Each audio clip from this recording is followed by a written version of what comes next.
ছাড়া ফেব্রুয়ারিতে কোনো নির্বাচন হবে না বলে হুঁশিয়ারি দিয়েছেন জামায়াতে ইসলামী সহ সমমনা 8টি ইসলামী দলের নেতারা।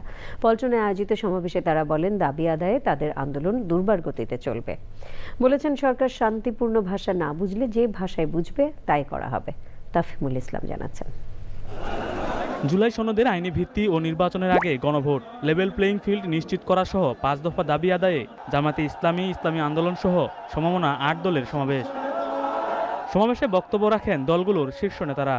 তারা বলেন, সরকার তাদের শান্তিপ্রিয় ভাষা বুঝতে না পারলে পরবর্তী পদক্ষেপ নেবে 8 দল। সরকার যদি 8 দলীয় নেতৃবৃন্দের শান্তিপ্রিয় ভাষা বুঝতে ব্যর্থ হয়, যেই ভাষায় বললে সরকার বুঝবে আমরা সেই ভাষায় প্রয়োগ করব, সেই কর্মসূচি ঘোষণা করবে ইনশাআল্লাহ। যা যা সংশোধন হয়েছে গণভোটে তা যদি আইনি ভিত্তি না হয়, তাহলে কিসের ভিত্তিতে জাতীয় নির্বাচন হবে? আজকে শান্তিপূর্ণভাবে বাড়ি ফিরে যাব। অতি সত্বর ঘোষণা না আসলে এরপরে কিন্তু যমুনা অভিমুখে যাত্রা শুরু হবে। সমাবেশের প্রধান অতিথি জামায়াতে ইসলামের আমির বলেন, নির্বাচনের আগে জুলাই সনদের স্বীকৃতি দিতে হবে, আর আইনি ভিত্তি ছাড়া 26-এ কোনো নির্বাচন নয়। 26-এর নির্বাচন দেখতে হলে আগে জুলাই বিপ্লবের স্বীকৃতি লাগবে, আর জুলাই বিপ্লবের স্বীকৃতি দিতে হলে জুলাই সনদের আইনি ভিত্তি দিতেই হবে।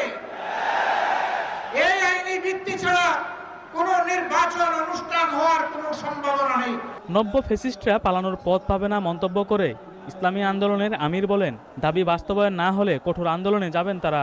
কিন্তু আপনারা যদি এই জুলাই সনদ আইনি ভিত্তি দেওয়ার ব্যাপারে দরিবসি করে থাকেন, আমাদের বাংলাদেশের 3 দিকে ভারতের কাঁটাতারের বেড়া, কিন্তু আপনারা পালাবেন কোথায়? আপনাদের জন্য অপেক্ষা করছেন সেই দক্ষিণে বঙ্গোপসাগর। 8 দলের নেতারা বলেন, যারা একই দিনে নির্বাচন ও গণভোট আয়োজন করতে চায় তাদের উদ্দেশ্য জাতি বুঝে গেছে। তাফহিমুল ইসলাম, চ্যানেল আই, ঢাকা।